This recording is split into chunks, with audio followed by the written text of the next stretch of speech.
যেখানে হাঁটতে হাঁটতে যাচ্ছি সেই জায়গাটা হচ্ছে অরুণাচল প্রদেশের রাজধানী ইটানগরের আকাশদ্বীপ কমপ্লেক্স। এই আকাশদ্বীপ কমপ্লেক্সে কিন্তু যারা বাঙালি পর্যটক রয়েছেন, বাঙালি পর্যটকরা এদিকে বেড়াতে এলে আপনারা অবশ্যই সূর্য রেস্টুরেন্টে, সূর্য না, ঘোষ রেস্টুরেন্ট, বারবার আমি সূর্য বলে ফেলছি, এই ঘোষ রেস্টুরেন্টে আপনারা আসতে পারবেন এবং এখানে খুব ভালো লাঞ্চ পাওয়া যায়। প্রায় 10 থেকে 15টা পদের রান্না প্রতিদিনই হয়।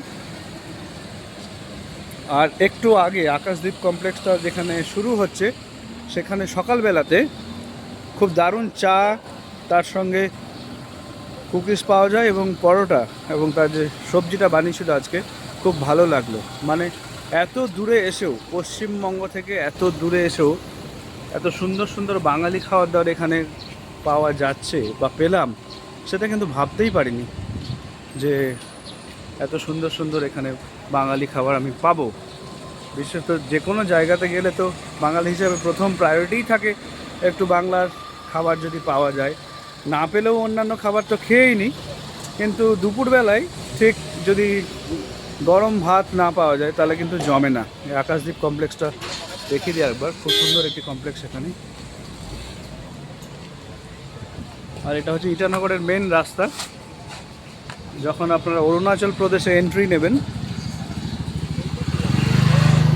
সেখান থেকে যখন ইটানগরে ঢুকবেন, এটাই হচ্ছে মেন রাস্তা। এই যে দেখিয়ে দিচ্ছি, এটা মেন রাস্তা। আর যে হোটেলে আমরা উঠেছি সেই হোটেলের কাছাকাছি এসে গেছি। সেই হোটেলটা দেখাবো একটু দূরে, ওই যে দূরটাতে, ওখানে রয়েছে হনুমান মন্দির।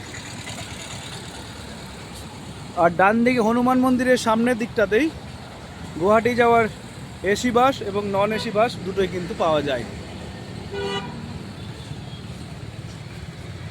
আজকে সকালবেলা ইটানগরে আসার পরে অনেকগুলো হোটেল খুঁজলাম, কিন্তু ভালো লাগলো না। 3টে হোটেল দেখার পরে ফাইনালি এই হোটেলটাতে এলাম।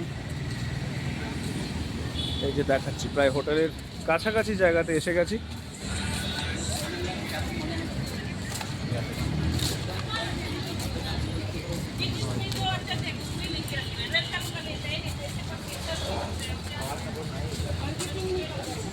খুব জমজমাট একটি মার্কেট এখানে, মোবাইল রিপেয়ারিং সেন্টার রয়েছে।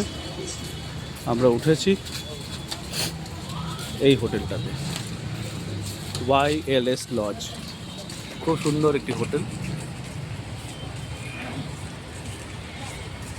এখানে উঠেছি আমরা। 2000 টাকায় এসি রুম পাওয়া যায় এবং নন এসি রুম 1500 টাকায় পাওয়া যায় YLS লজে।